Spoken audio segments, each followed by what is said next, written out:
Imaginez, vous êtes capitaine d'un supertanker rempli à ras-bord de pétrole et vous vous approchez d'un couloir d'eau d'une trentaine de kilomètres de large maximum.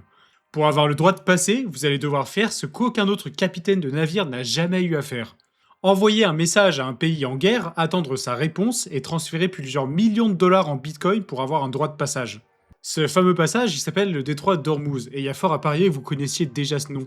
Un cinquième du pétrole mondial passe par là et ça fait plusieurs semaines maintenant qu'il est complètement bloqué. Et il y a quelques jours, ça a été annoncé officiellement. Un droit de passage va être mis en place. 1 dollar par passage, le tout payé en bitcoin. On pourrait croire à une blague, hein, sauf que, pas du tout. Ça a été confirmé par l'Iran et le droit de passage pourrait rapporter près d'une trentaine de bitcoins par passage. On est au moment de l'histoire où un protocole informatique créé il y a 16 ans par un anonyme vient de prouver en conditions réelles, entre deux nations ennemies, qu'il fonctionne exactement comme prévu.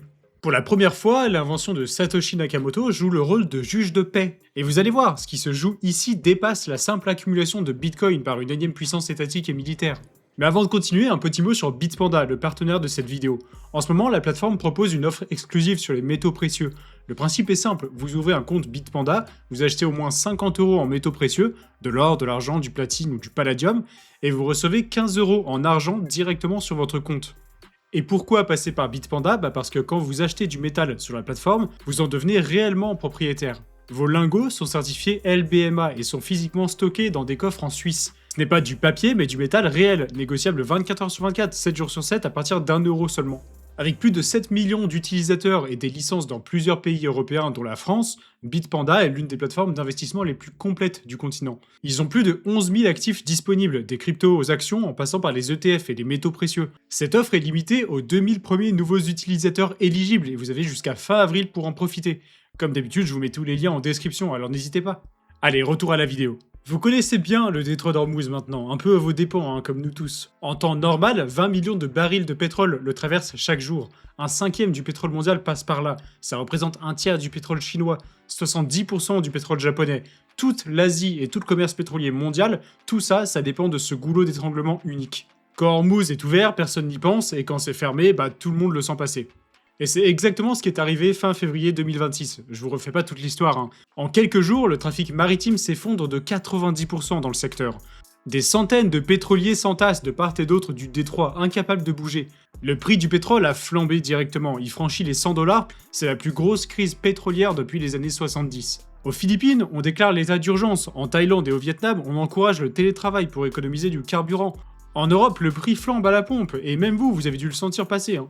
Et puis le 8 avril, on a une annonce qui vient tout chambouler. Un cessez-le-feu de 2 semaines entre les États-Unis et l'Iran. Le détroit va rouvrir, sauf que l'Iran pose une question que personne n'avait vu venir.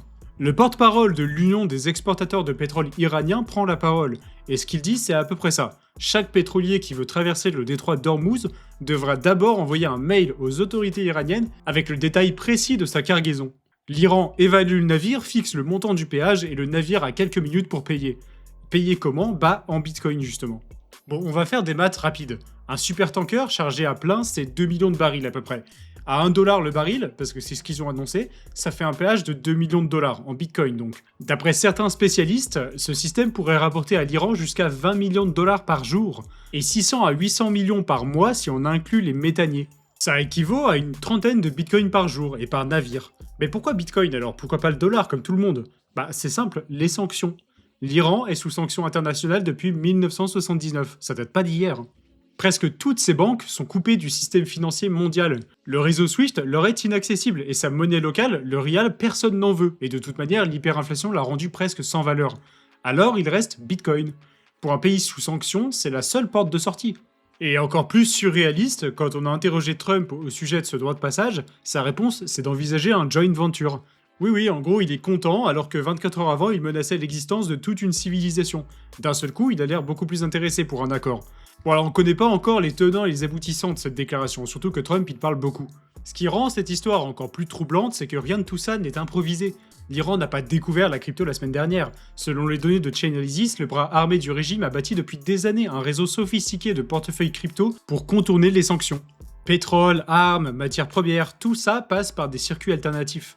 Ces dernières années, l'Iran est devenu un cas d'école de l'adoption crypto sous pression géopolitique. Son écosystème on-chain a dépassé les 7 milliards de dollars portés par l'instabilité intérieure et les menaces militaires extérieures. L'usage de la crypto par les gardiens de la révolution et même par leur banque centrale, en fait, pose un constat très clair. La crypto est devenue un pilier financier aussi bien pour le régime que pour la population iranienne. Le péage d'Ormuz, c'est pas un coup de poker, c'est le moment où une infrastructure qui existait dans l'ombre sort au grand jour. Et ce qui rend tout ça fascinant au-delà de la géopolitique, c'est que Bitcoin a été mathématiquement conçu pour que ce genre de moment arrive. Et c'est là qu'on va parler un peu théorie des jeux. On en avait déjà parlé quelques fois sur la chaîne, et là comme ça sonne peut-être comme un truc abstrait réservé aux mathématiciens. Mais en réalité, c'est l'une des idées les plus puissantes du XXe siècle et on baigne dedans sans le savoir. Le principe, c'est que quand plusieurs acteurs doivent prendre une décision et que le résultat de chacun dépend de ce que choisissent les autres, c'est de la théorie des jeux. C'est elle qui explique comment deux superpuissances nucléaires arrivent à ne pas s'anéantir mutuellement, comment Coca-Cola et Pepsi fixent leur prix, ou bien comment, dans la nature, des espèces qui se font concurrence finissent parfois par coopérer. Et l'exemple le plus connu, celui que tout le monde cite, c'est le dilemme du prisonnier. L'idée est simple, vous imaginez deux complices arrêtés par la police. On les interroge séparément, dans deux pièces différentes. Chacun a deux options. 1. Se taire, ou 2. Dénoncer l'autre. Si les deux se taisent, ils s'en sortent avec une peine légère. Si l'un dénonce et l'autre se tait, celui qui a parlé est libre, et l'autre y prend le maximum. Et si les deux dénoncent, ils prennent tous les deux une peine lourde. Le piège, c'est que chaque prisonnier individuellement a toujours intérêt à dénoncer l'autre. C'est la stratégie la plus sûre, sauf que si les deux raisonnent pareil, et ils le font, le résultat est le pire pour tout le monde. La rationalité individuelle mène à la catastrophe collective, c'est un problème fondamental. Un dernier concept avant d'avancer, et il est crucial, c'est l'équilibre de Nash, nommé d'après John Nash, un mathématicien américain. Un équilibre de Nash, c'est une situation où chaque joueur adopte la meilleure stratégie possible, compte tenu de ce que font tous les autres. Personne n'a intérêt à changer de stratégie tout seul, parce que ça ne ferait qu'empirer sa situation individuelle. Satoshi Nakamoto, il a pris ces concepts abstraits et il les a coulés dans du code informatique. Son coup de génie, c'est d'avoir conçu un système où des milliers de personnes qui ne se connaissent pas, qui ne se font pas confiance, et qui n'ont aucune raison de coopérer, finissent quand même par coopérer. Pas par bonté d'âme, mais par intérêt. Bah ouais, quand on y pense, sur Bitcoin, on a des milliers d'ordinateurs en compétition pour résoudre une sorte de puzzle mathématique. C'est un calcul difficile qui demande énormément de puissance et d'énergie. Le premier mineur qui trouve la solution gagne le droit de valider le prochain bloc et d'ajouter une page au grand registre. Et en récompense, il reçoit des bitcoins tout neufs. Ça, c'est la fameuse proof of work que vous connaissez bien. Maintenant, qu'est-ce qui se passe si un mineur décide de tricher ? Il essaie d'inclure une fausse transaction dans son bloc, par exemple, de créditer du bitcoin qu'il n'a pas, ou modifier une transaction passée. Et bah son bloc, il est instantanément rejeté par tous les autres ordinateurs du réseau. Chaque nœud vérifie de manière indépendante que les règles sont respectées. Si un seul élément cloche, le bloc est ignoré, et toute l'énergie que le mineur a dépensée pour résoudre le puzzle, donc de l'électricité, du temps, de la puissance de calcul, tout ça, c'est perdu, brûlé pour rien. En revanche, s'il joue selon les règles, il est payé, systématiquement. C'est un équilibre de Nash quasi parfait. Tricher coûte énormément et ne rapporte strictement rien. Jouer honnêtement est de loin la stratégie la plus rentable. Un mineur trouvera toujours ça plus profitable de jouer selon les règles que de saper le système. Bitcoin n'a pas besoin de votre confiance, il n'a pas besoin de votre morale, il rend simplement la triche irrationnelle. Et voilà le plus élégant, plus Bitcoin prend de la valeur, plus la valeur de la récompense pour les mineurs honnêtes augmente, et plus le coût d'une attaque grimpe aussi. La sécurité du réseau grandit avec l'adoption, c'est une boucle de rétroaction auto-renforçante. Mais jusqu'ici, cette mécanique opérait à l'échelle des mineurs et des utilisateurs individuels. La vraie question, et celle qui nous ramène au détroit d'Ormuz justement, c'est que se passe-t-il quand ce ne sont plus des individus qui jouent le jeu, mais des pays entiers ? Imaginez que vous soyez à la tête d'un gouvernement. Vous observez Bitcoin, vos citoyens en achètent de plus en plus, vos voisins commencent à le miner, vos rivaux géopolitiques en accumulent discrètement, les États-Unis annoncent qu'ils constituent une réserve stratégique de Bitcoin. Vous êtes face à un choix, et c'est un dilemme du prisonnier à l'échelle planétaire. Option A, vous adoptez Bitcoin tôt, vous développez l'infrastructure, vous minez, vous accumulez, et si la tendance se confirme, vous avez un avantage considérable technologique, financier et stratégique.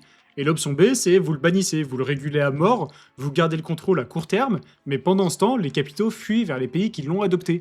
Les développeurs y partent, l'innovation s'en va, et le coût pour revenir dans la course augmente de jour en jour.